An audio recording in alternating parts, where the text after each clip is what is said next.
live. Welcome back, ladies and gentlemen. This is Weather Center Nazario News 6 meteorologist David Nazario. We are back at home base, and to tell you the truth, there hasn't been a more satisfying feeling in a while. It feels great to be back at home base, back in Central Florida. Post Helene, unfortunately, we missed that storm. I wish I could have been in the trenches to cover that down, especially with I don't even know how to describe it, to tell you the truth. I'm not going to wander into that pitfall, but we're going to talk a little bit about that as well. As Rich Perez mentioned in the chat as well, happy October 1st. To start us off on a positive note, we've officially commenced the fateful introduction to spooky season. And with that being said, we have a little bit of a spectator in the background. Y'all will let me know in the chat if that moves, right? Like if you see that thing disappear and it's all of a sudden I do this and the next thing you know it's gone, y'all let me know, right? In the chat, you got my back? Because it's that time of the year. We're back into what I consider the best part of the entire calendar year. Not only is it spooky season, but from here on out, we have, the holidays, all the festivities, big plans, the breaks from school and work, vacation. The weather starts to improve. We can say bon voyage to the hurricane season. And yeah, so welcome everybody. Thank you so much for tuning in this morning. It's great to be back. We're going to talk tropics. We have a number of things to talk about. And let's go ahead and get started. This is a look at our Goes East satellite shot. We always got to start off with painting the picture, and as the description of this video had alluded to already, we're currently in what I would consider the most active phase that the 2024 hurricane season has provided us up to this point. We had Major Hurricane Helene. We're going to go over some of the stats regarding that major hurricane landfall because, dare I say, there's a lot of folks still... Oh, and there's Willow. Willow's back! Well, I'm back, but she's here. We have a lot of folks that are more or less just kind of publicizing and taking advantage of the trendy topic that is Helene and the aftermath and the recovery efforts that are going on to bolster their algorithm. And that's another thing I want to point out to you guys right from the jump start. I got ripped into during our continuous coverage of Helene on the Just Weather page. Somebody had the audacity to say this dude has no idea what he's talking about. He's doing it for clicks. And I'm like, this isn't even my channel. How am I doing it for clicks? This isn't even my channel. But anyways, that's neither here nor there. We're looking at a fairly active period in the Atlantic, so Jonathan and I's theory of a backloaded hurricane season has unfortunately come to fruition. We have the remnants of Isaac all the way up here to the top right corner of the screen. This is what's left of Joyce, and then we have Kirk spinning, looking fairly healthy, is expected to take on major hurricane status over the next 2 to 4 days, maybe even sooner than that, and then back behind it, we have Invest 91L. Very cluttered hurricane center chart. Very cluttered hurricane center chart. And then we're watching this area. We're keeping a very close eye on this area because we're having a bit of deja vu, a glitch in the matrix. YouTube, don't copyright me for that, but we're having a bit of a glitch in the matrix, and we have another area of interest that thankfully has been downgraded. We're sitting at a whopping 10% chance of development over the next 48 hours, 40% chance over the next 7 days. I can go and we're going to check National Hurricane Center here in a second to make sure that it hasn't gone back up because we're still seeing fairly unanimous agreement that something's coming. And it troubles me because there's a lot of folks across the board hurting right now, big time hurting. And it kind of upsets me, to tell you the truth, that I still see so many folks hyping another storm. They're getting almost, it seems like, excited about it. We got another one coming, and it's like, we don't need that. I've had a lot of you guys messaging me on X, on Instagram, on TikTok, and messaging about, clickbait this and titles this, and it's like, we don't even need a tropical disturbance right now. We don't even need extra rainfall. We are tapped for the rest of the fall. We can wait until winter time before we get another sprinkling of rainfall, let alone anything tropical or even cold frontal. So we're keeping a close eye on that. I'm personally not sounding the alarm on it, and I'll talk you through why. However, I do anticipate we're going to see some sort of weird conglomerate of a low-pressure system form, but there's going to be a kicker to that. There's going to be a big kicker to that. And with that being said, I just want to put something into perspective because this was something that this channel, this community had to battle through the months of April, May, June, July, August, and even the first half of September. This here, obviously, because I know we have a lot of folks out there who will still say because their area was not affected by anything, which is bizarre to think about because everybody's gotten a little something this hurricane season. Texas, Beryl, Louisiana, Francine, Mississippi, Francine, Alabama saw a combination of Debbie, Helene, and Francine as well. Florida, obviously, Helene and Debbie. We've had a mixed bag of threats across the Gulf Coast and up the eastern seaboard. So for folks to still be out there saying this season is a bit of a bust is, I'm going to walk you through some stats that hopefully will align your perspective. Overall, the storms of the 2023 season collectively inflicted at least $4.19 billion in damage and 20 fatalities. Overall, 2023. Helene death toll tops 100 across 6 states. One storm has taken the lives of probably over 100 individuals. And that's why I also have kind of taken my time getting back on camera, because this is nuts. Everyone thought Beryl was the one, but Helene obviously didn't perform to the extent that Beryl did. Thank God. There were a number of folks stressing out that this could try to go Cat 5 before making landfall. Confident it was not going to. Confident this was going to be a high-end 3, low to mid-grade 4. That was the realistic ceiling floor with this. And thankfully, despite my latency, we got it. We nailed it. Jonathan had been doing a fantastic job getting this information out to you guys. We had seen this coming for a couple of weeks in advance, and I sincerely apologize right out of the gate if it sounds like I'm going to go into a tooting my horn. I'm not. What I'm trying to say is there's so much information out there. This YouTube, look at the concurrent viewers right now. We only have 68 people watching. The algorithm is all messed up. The algorithm is all messed up. There are channels out there that I've never seen before promoting all sorts of weird information, and you can tell it is not rooted in traditional meteorology. It's just being very reactive. It's getting a little excited because the hurricane season's finally producing, and I'm not a fan. This is heartbreaking, and it pained me even more to not even be here in the state of Florida when all this went down. We got a couple of tornadoes and we had flash flooding, I'll admit, up there in Virginia where I was. But I hope this will better align your perspective of bust versus not a bust. Sure, we're likely not going to realize the named storm forecast. There are hundreds of families out there right now that do not give a red rip about named storms. And that's all I'm going to say about that. Let's move on over to the water vapor. So we're going to look at the water vapor satellite shot to show you what's going on over the Yucatan, over Central America right now, because despite, again, what I've been hearing on social media, we're not under a gyre setup right now. This is not a gyre setup. This is not the traditional outlook for the gyre. We have the Pacific monsoonal trough. I'm going to bust out my handy-dandy epic pen here. Our Pacific monsoonal trough is nestled in along the immediate coastline of southern Mexico and Central America. And you can see here we actually have an upper-level tut low, a tropical upper tropospheric trough associated low pressure or low height center that's ripping through Jamaica and the Cayman Islands, dropping probably some higher wind speeds as well as thunderstorm activity over their neck of the woods. This is not a gyre setup. Will there be the potential for a gyre to try to show itself, a very broad area of low pressure?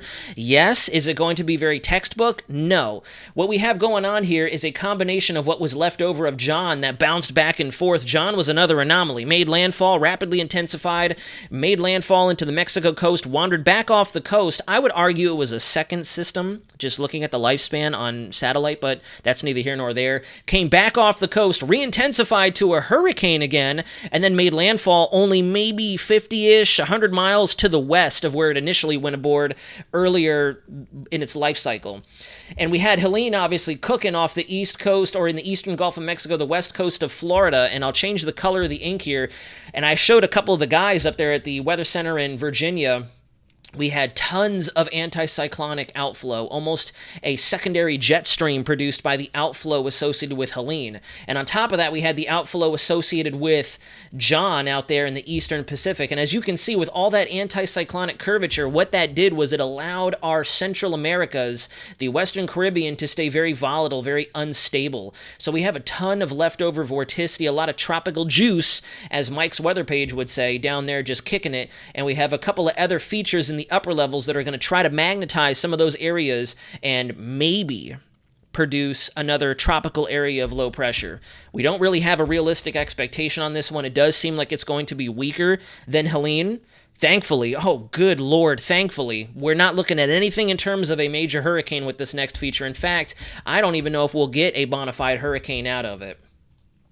Here's a look at Windy, and I wanted to bring up Windy as well because you can kind of see the battling vortices out there. We have a couple of spins off the south coast of Mexico there. We have another broad area of low pressure right inside the Bay of Campeche. This is our area here. There's a weak area of cyclonic curvature right where that area, or right where the tidal designator for San Andres is with the 79-degree Fahrenheit marker there. Right underneath that, if you guys can see, is where that low pressure center is that could try to lift to the north. But what's getting interesting in a lot of our most recent model data is the models are finally picking up that we have multiple areas of vorticity spin in the atmosphere. And they're going to kind of go into a heavyweight bout here, and we're going to have to see whether or not one of them wins out. If the one over the South Caribbean wins out, moves to the north, and actually does develop, models have kind of fallen out of love with it. It's actually this area in the Bay of Campeche that may be geographically and atmospherically instigated to develop and then swoop off towards the east-northeast. But regardless, whatever you guys are hearing out there, this is another Florida-type setup. I'm going to get that out of the window right now. I'm going to get that into open air, rip the Band-Aid off. Pardon me. This is a Florida-type setup. This is not going to be a Texas. This is not going to be a Louisiana or Mississippi, maybe Alabama, but this is definitely a southeast United States type of setup. And you can actually kind of see it here already in the low-level winds right here. We have what looks to be a leftover frontal boundary or something with some offshore flow coming off the coastline. We have what looks to be a Hatteras low there. Looks like some kind of a stationary tail draped across there. High pressure here, and then our low pressure in the Bay of Campeche. So where I have my black line drawn is more or less where this system would try to traverse if it started to develop. You can see another frontal system working its way through St. Louis, Chicago, Oklahoma City, Lubbock, Texas, the panhandles of Oklahoma and Texas. This is going to be the song and dance of the rest of the hurricane season. That's why I really hope that you guys aren't getting fed misinformation. Oh, this could go there. Or seeing the classic, Mike, I know this makes you so mad. Seeing the classic arrow here, arrow there, arrow here, arrow up here, arrow that way, that way, that way. No, and I apologize. I just came back from the gym. If it seems like I'm kind of juiced up right now, it's because I'm drinking coffee and I had my pre-workout earlier. Feels good to be home, so I'm kind of excited. So right now, if this were to become an organized area of low pressure, this is going to move up towards the southeast. We could feel effects in New Orleans, Biloxi, Gulfport, areas of Mobile, Pensacola, the same aforementioned areas, unfortunately, that had to do battle with Helene. But this definitely is more of a southeast Florida setup. Right now, as we wander further and further into fall, I'm already noticing it's getting darker out earlier. The sun's really starting to set around 7:30 as opposed to 8:30, so it's already starting to take its toll on our circadian rhythms more than likely. But whatever develops will be headed our way. There's no way for this thing to escape towards the north, and that's just going to be the nature of the beast as we wander further and further into fall, and especially winter with our frontal systems coming off the United States, our polar front jet finally coming back down towards the south, and eventually within the next month or two, we're going to begin talking about fall and winter storms, as well as any leftover tropics, anything tropical out there that we'll have to pay attention to. And look at Kirk out there. Kirk's looking very good. And then there's Invest 91L. So again, our hurricane season is definitely producing. We've had multiple named storms. I believe we've already had, let's see, we had Helene, we had Isaac, Kirk, and Joyce, and then Leslie's coming up. We've had 5 named storms in the last 2 weeks, so we are definitely pumping them out. Are we going to realize the 2025 named storm forecast? I don't think so. We would need a hellacious wrap-up to the hurricane season. Let's keep our fingers crossed that doesn't happen, because I know a lot of folks probably weren't expecting this bout of activity, but that's neither here nor there. So the tropics are definitely misbehaving, but thankfully everything out in the Atlantic should stay far enough to the east to not pose a threat to anybody's weather. Even the Lesser Antilles should be able to dodge all the way through to 91L.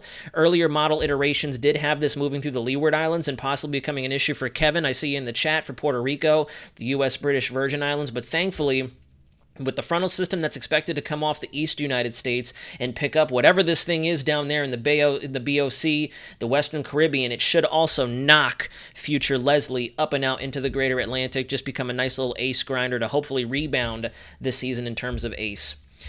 Here is the National Hurricane Center homepage. We're going to breeze through this. There's Tropical Storm Kirk getting closer to hurricane status. We'll probably either see Hurricane Kirk based on that windy overlay, the streamlines on that, if not very close to it. Current maximum sustained winds of 60 miles an hour. And then we have 91L that is likely to take the name Leslie very soon. So Milton, if anything, will be the one that we have to deal with in the Gulf of Mexico if it decides to get going. If it doesn't go full frontal or subtropical, I'll walk you through that as well.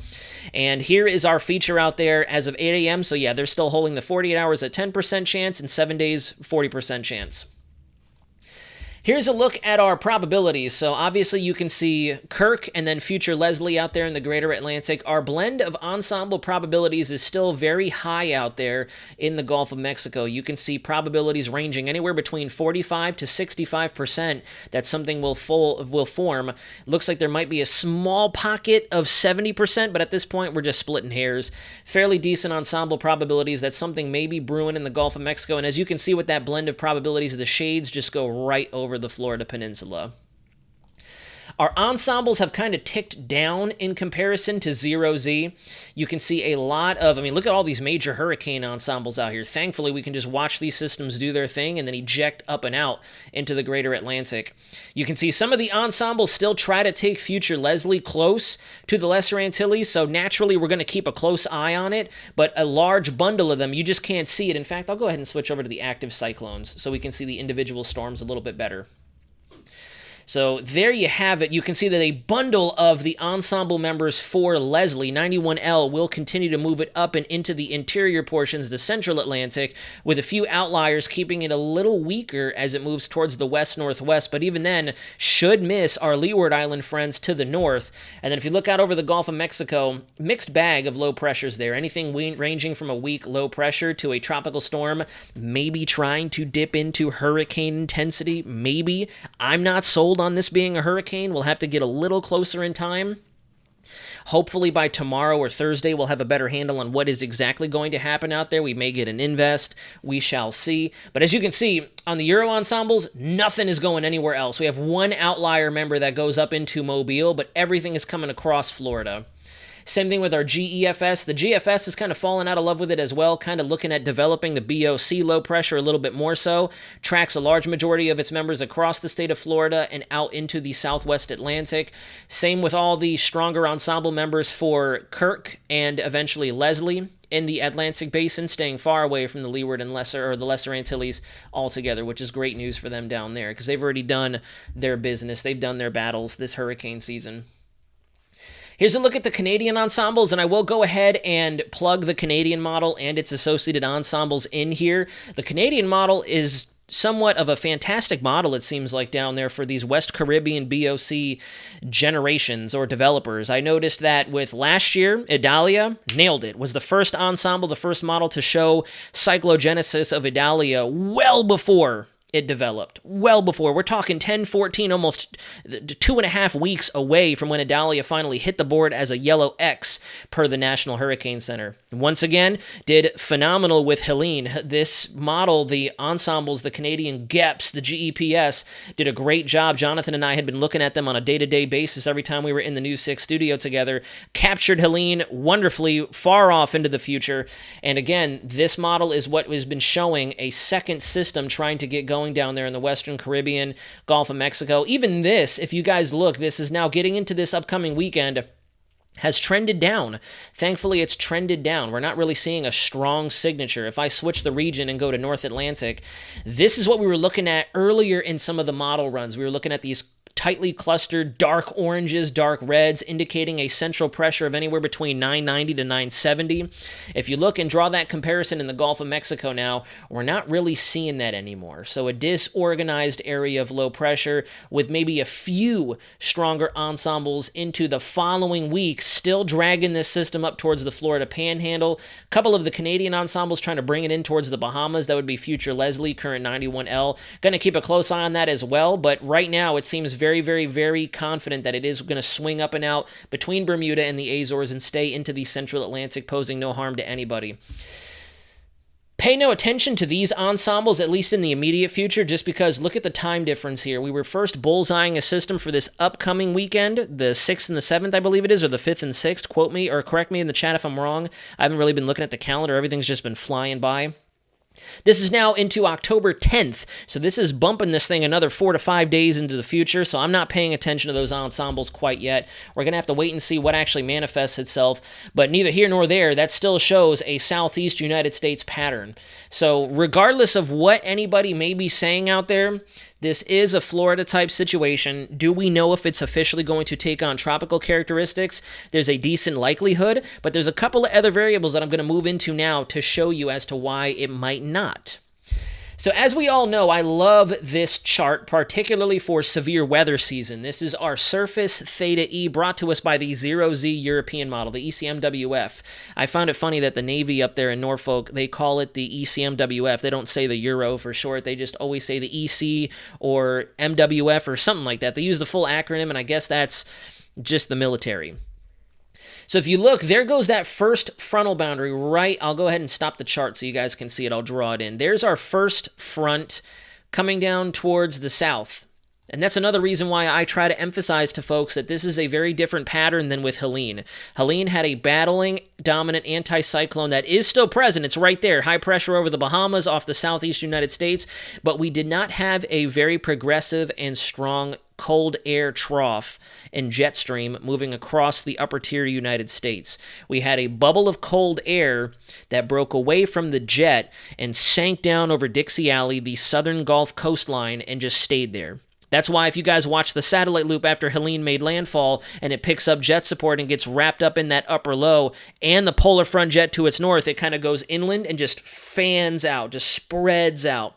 That's what happened to Philippe last year. You know, there were a lot of folks saying that it just split in half. That's not what happened, but more or less the same principle. It picked up into that jet stream. It got a lot of shear right up into its center of circulation, and that's why it almost looked like the ball of tropical convection rocketed up the eastern seaboard, but the low pressure down at the surface actually did follow the National Hurricane Center's track and moved up into Kentucky, Tennessee, parts of Arkansas, and Missouri. The whole thing just spread out and almost turned into an entire deformation zone that you would see on a mid-latitude cyclone. So there's our first front. This is as we go through tomorrow and then into the weekend. Notice we have another big frontal system that starts coming down right there.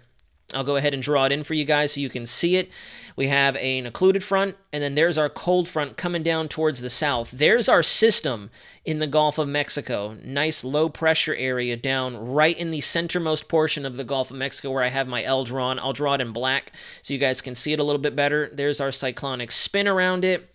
So as this front dips down, I'm going to keep my L down there in the south. Bam. So see what happens there.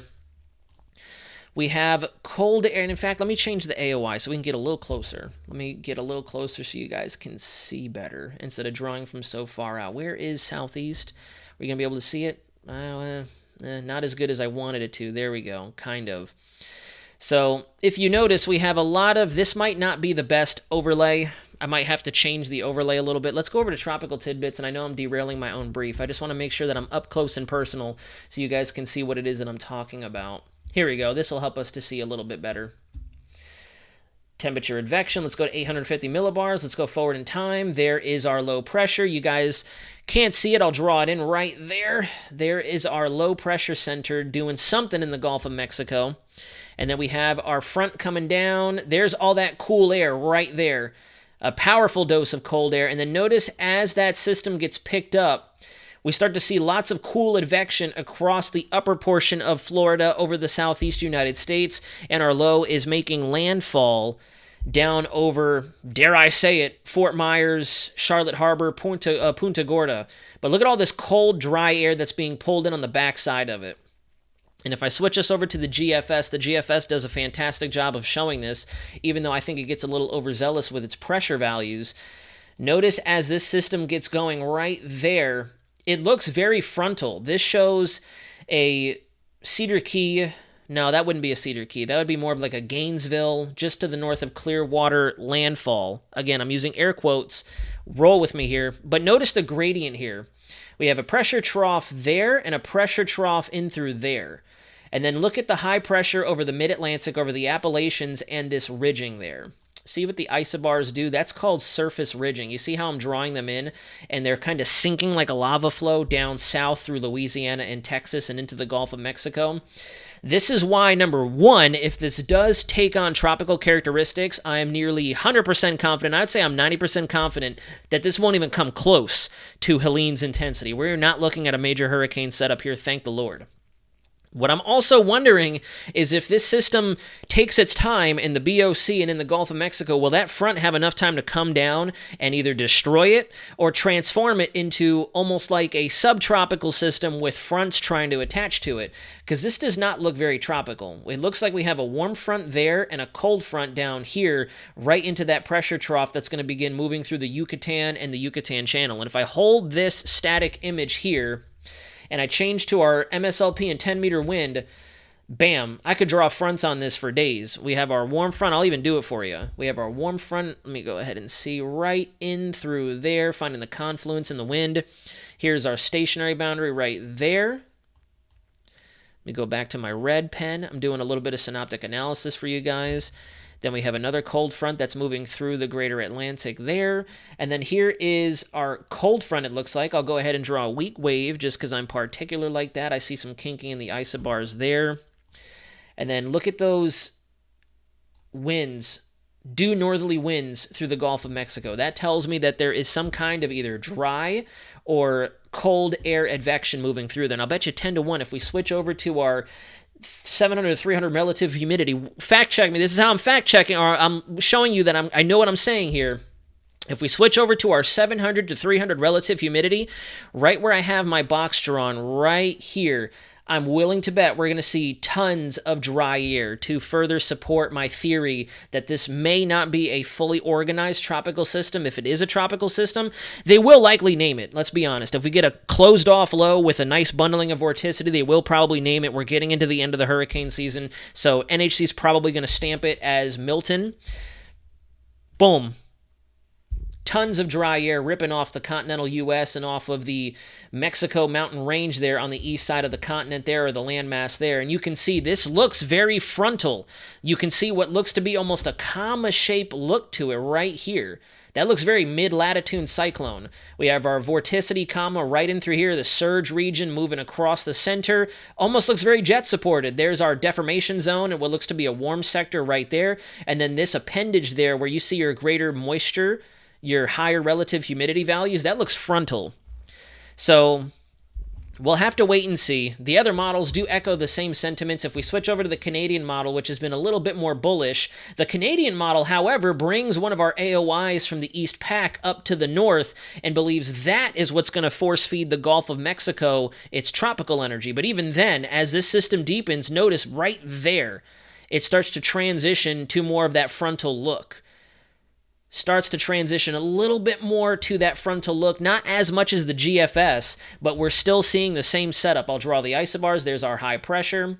You can see that sinking, that lava flow of high pressure down over Texas into the Gulf of Mexico. We're getting that dry, cool air feed along the south side. That's why the precip field here looks very north side loaded. This looks like it's a warm frontal sector, or it's drawing warm tropical equatorial air towards the north, and not a very strong system. I know that the Canadian model has a natural bias towards under forecasting these systems. With Helene, I think even up to landfall, it still showed like a 980, 970, whereas we were dipping close to the 9th. Actually, I think we did. We recorded a central pressure of like 938, 939 at landfall. So take the central pressure with a grain of salt, but what I'm trying to communicate here is there's still a few variables that we need to hash out here. We need to get something down there in the Gulf of Mexico to then determine if the timing is going to be optimal for that cold air and that jet stream to catch up to it. I'll keep it on the last frame and show you where the jet stream is. Boom. Right up on top of it. So we're still in the diffluent quadrant of an anticyclone, so, you know, there's a couple of fine variables to fine-tune still in terms of if this will be a bona fide tropical cyclone, if it's going to... Okay, it's still there. Or if it's going to be an amalgamation of a weakening tropical cyclone. But the key takeaways here is Florida is unfortunately under the gun. We're going to see some rain. We're going to get some elevated winds from this. And there is a chance for severe weather with it. So And the timetable is going to be sometime this weekend into next week. We'll be counting down for this thing's arrival. Icon does the same thing. I'll show you the 0Z. The Icon has been suddenly falling a bit more in love, becoming a bit more infatuated with that Gulf of Mexico BOC energy. Kind of shows the same depiction on the Canadian. You can see our 1005 millibar low off the Mexico coast lifts to the north and helps to support our low pressure in the Bay of Campeche. Then you can see to the north here, right there, front, coming down. This is like clockwork, pattern recognition. And as that front comes down, I'll analyze it. I'll keep stepping it through time. Here's the front right there. Massive 1030 high coming out of the northwest. And that's what finally gives this thing a little nudge. And you can see, boom, begins to move it off towards the east as a stronger system. So very interesting that the Icon is suddenly deepening this thing as rapidly as it is, because it definitely was not showing that earlier. You can see here, in fact, it's already kind of backed off on it just a little bit. Very impressive Leslie out there in the Atlantic. 936 millibar major hurricane. That's going to definitely rack up some ace for us. So the key takeaways here before we get ready to close out the live stream is there will be something on its way. There will be something in the Gulf of... Sorry, I don't know why I just got discombobulated. I look at the time and I thought we were live for an hour and a half, but no, I did start at 9 o'clock. I'm used to the 8 p.m. start time. There will be something down there. We still need to see exactly which of these dueling vorticity couplets are going to try to win the battle. It seems like models, as we get progressively closer in time, will favor that Bay of BOC. I almost sounded like I was saying AOC. Bay of Campeche area vorticity, especially if it does get pulled up from the eastern Pacific like we've seen countless times before. It'll nestle into the BOC and then start to lift towards the north as that gigantic trough over the United States starts to come down. I'll show you that in the 200 millibar winds. Let me go back to the Canadian model at least.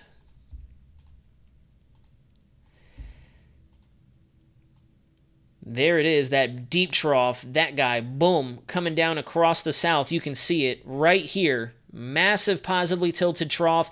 And all in all, guys, if you look at the way the pattern is moving, and I know I'm going through it very quickly. I apologize if it's a little too fast for you to keep up. I'm mainly doing it for my own sanity because, you know, it just comes as second nature at this point. What I'm trying to show you is, as we get deeper and deeper into fall, trough, trough, trough. This is going to be the song and dance of October, November, and then into December. And that's why I say it's going to take extremely...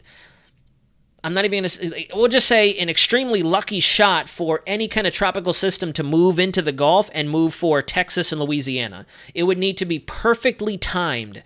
If it were an organized system, we're talking a tropical storm and higher, it would need to be perfectly in line with timing. That's why I love to say tropics are a game of meteorological chess.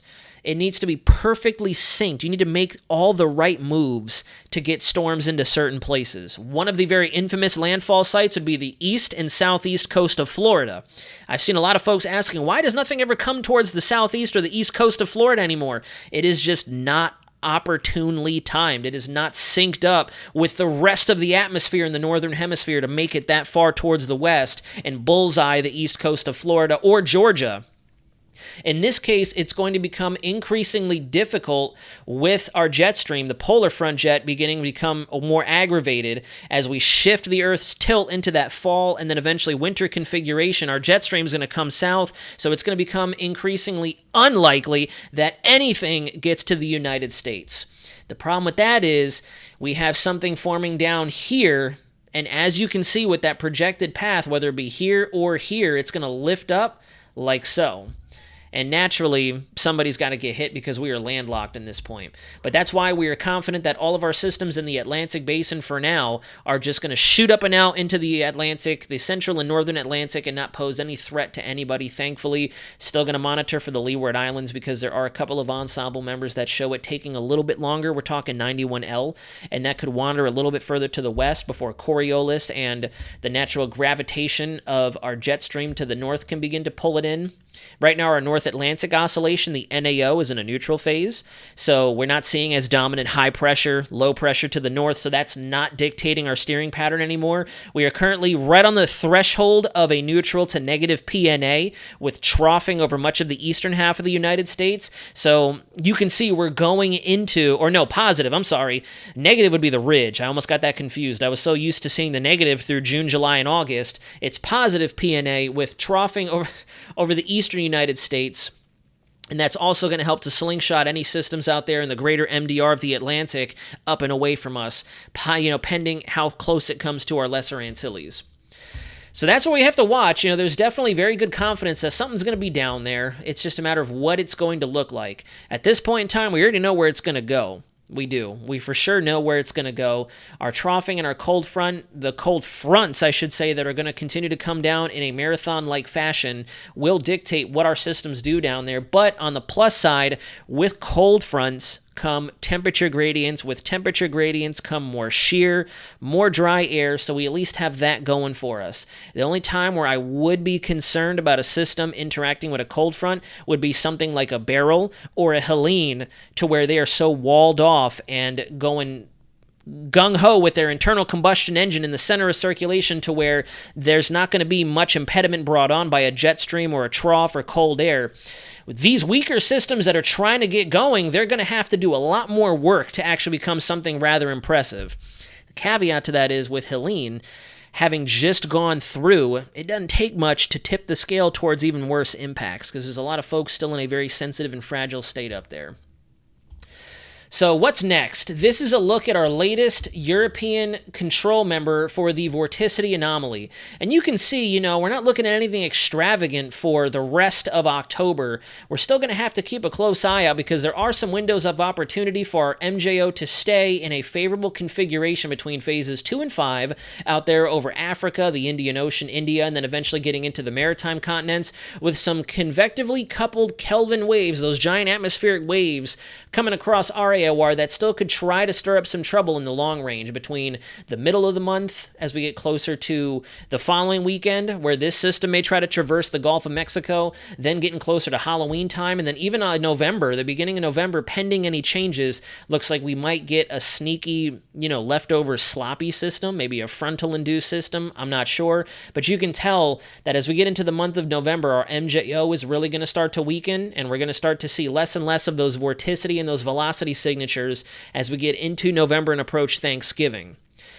So October looks like it's going to keep us fairly busy in terms of not only head on a swivel looking at the tropics, but then just monitoring the progression of what's already out there and what's trying to get its act together in the Gulf of Mexico.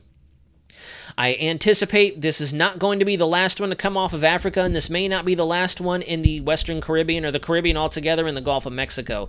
But as you saw in the velocity anomalies, we are slowly but surely going to start to trend down and get out of this peak, this pseudo peak. We're a month late now, peak of the hurricane season. It's very weird. This whole season has been bizarre, guys. So for your official sources out there, including myself, give us a little bit of grace. Cut us a little bit of slack. We've been doing our best, and we're almost done. We're definitely almost there. We are well over the halfway hump, and we are into the second half, almost to the fourth quarter. In fact, I would argue we're not to the fourth quarter yet. I would say middle of the month, we're almost to the fourth quarter. And then we will be good to go. And no, I do agree. We're not going to let our guard down. All I'm saying here is, thankfully, we're going to start to see our activity trending down, because we are in a fairly active phase. This is reminiscent of late August and the first 3 weeks of September. We're seeing it late September now into October, so we are definitely backloaded in every sense of the word. We're going to continue to see activity, but thankfully, as we approach November and get closer to our Thanksgiving holiday, as we get ready to hopefully step away from tropical updates, we're also going to see the tropics rein themselves in and start to slow down. I know last year, despite how active it was, our last named storm concluded on October 28th or October 29th was the last named storm day for 2023. So we'll see if we get anything after that with La Nina in place. We're right on the cusp of a moderate La Nina out there in all of our ENSO regions. So that's probably what's also helping to focus our instability across the Atlantic, across the Caribbean, and etc., producing these storms, coupled with our MJO moving into their more favorable phases.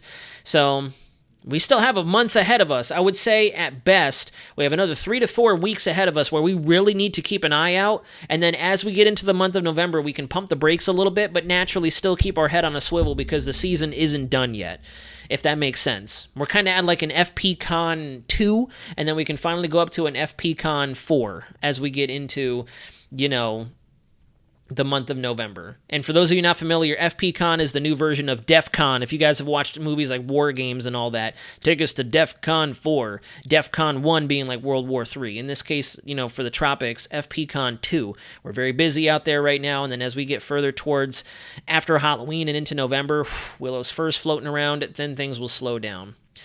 Right now, Kevin Rivera, things are looking safe. I wanted to bring up the 45-day EPS just to show you guys that right now we are tracking some pretty decent activity in the Atlantic, and we still see our spaghetti plots lighten up for the Gulf of Mexico. And then into the middle to latter half of October, the Euro thinks that the Caribbean will still be an area that we need to monitor for potential model data to try and conjure up another system. And I say that because we don't know for sure if it's going to be any, or if there's going to be any development, but I like using these 45-day, 30, 45-day ensembles because essentially all it does is tell you where to look, where you'll need to be watching for the random model run or the random ensemble members to suddenly start showing development. That's the only reason I'm using this. Ignore the tracks, ignore where they're going, ignore the intensity, except for the systems that are already on the game board. All I use the long-range ensembles for is just to tell me where to look. And we're still going to keep watching the Caribbean. We're still going to continue to watch the Gulf of Mexico and the Atlantic. So for the next 2 weeks, Kevin, I would say PR and the Antilles are good to go. But beyond that, we're not too sure. It still looks like there could be some last-ditch efforts to produce a few more named storms before we round out 2024 altogether and can officially say bon voyage.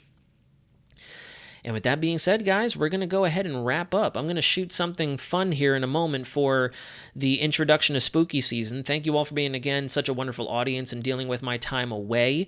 And we're back. I'm not going anywhere anytime soon. You'll find me here on the Weather Center. Please consider clicking that subscribe button if you manage to find this channel. Give that like button a little nudge.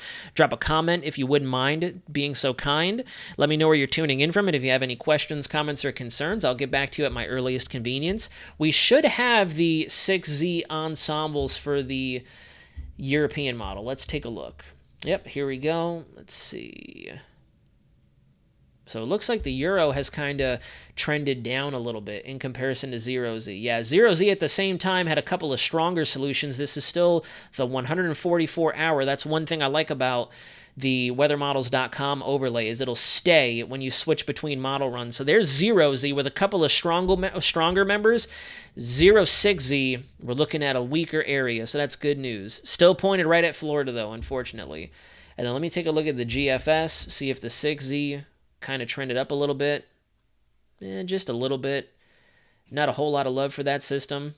And then it tries to spin up a couple of rogue members down there. So again, still an area that we need to monitor, and then especially well down the road, what might try to take shape in the greater Atlantic. Skittles McDiddles, you're very welcome. April Claremont, thank you very much. It's good to be back. You'll find me here on the Weather Center, and when I'm not on the Weather Center, you'll definitely find me over on Just Weather and News 6. Jonathan and I will be training again tonight, later this evening, and tomorrow. We're going to try to pop live either tonight or tomorrow together and do a collaborative live stream from the News 6 studio. I'm really looking forward to seeing the team again, seeing everybody back at News 6, and let's see what the month of October has to bring for us. So thank you all very much for watching. Again, please drop me a comment if you have any questions, comments, or concerns that I may not have gotten to you in the chat. I'm more than welcome or more than happy to get back to you. Julia, you're very welcome. Thanks for watching from Virginia.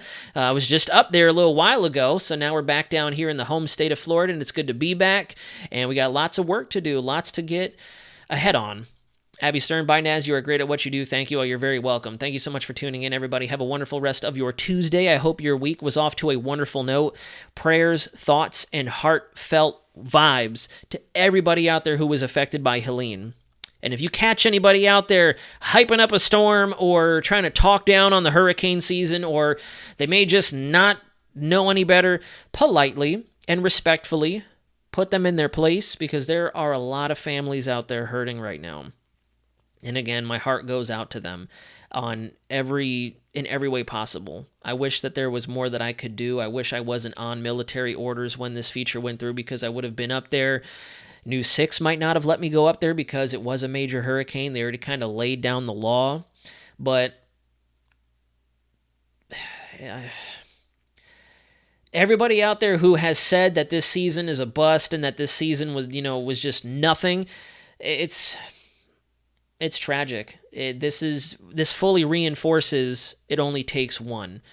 And this wasn't one. This is the fourth, I believe, hurricane to make landfall. We had Beryl, Debbie, Francine, and then you can argue Ernesto, but that was more of an island threat, Bermuda landfall, and then Helene. So hopefully that was the big one. Hopefully we don't have any more to worry about this hurricane season. And again, forgive me if that sounds callous. I'm not saying that I'm glad Helene hit the way it did, but I'm saying hopefully that's it. We don't have to hunker down and brace ourselves for something of that magnitude again. We can just focus on recovery and focus on getting all those families and loved ones back on their feet best we can for the holidays, because it is the best time of the year in my opinion. I'm sure a lot of you agree with me, but they're not going to be focused on that. They're not even going to be thinking about that for the next several months. I know that there's still hundreds of thousands of people without power, lots of folks still displaced, lots of animals and insects that are displaced. You can't forget about them. Animals don't know any better. Any pets that may have gotten lost during the storm, any wild animals, they can only do so much. They have their instincts, but nobody is ever truly 100% prepared for something like a Category 4 hurricane. That's why we have evacuations. That's why we have plans in place, and we try to prepare to the best of our ability, but you're never really prepared for something like that. You can only try your best. So that being said, let's round out on a more positive note. I hope you guys have a great rest of your week. I hope you have some big plans for those of you not affected by any significant weather to enjoy the holidays, enjoy your friends, enjoy your loved ones, make some positive memories, help those around you, check in on your neighbors, check in on your coworkers, everybody you may think that may need a little extra nudge in the positive direction amidst what's going on out there to get ready for the best time of the year. And we'll talk to you again soon. May see you tonight over on Just Weather. If not, we'll definitely see you tomorrow on Just Weather. But until then, guys, this is Weather Center Nazario, signing out.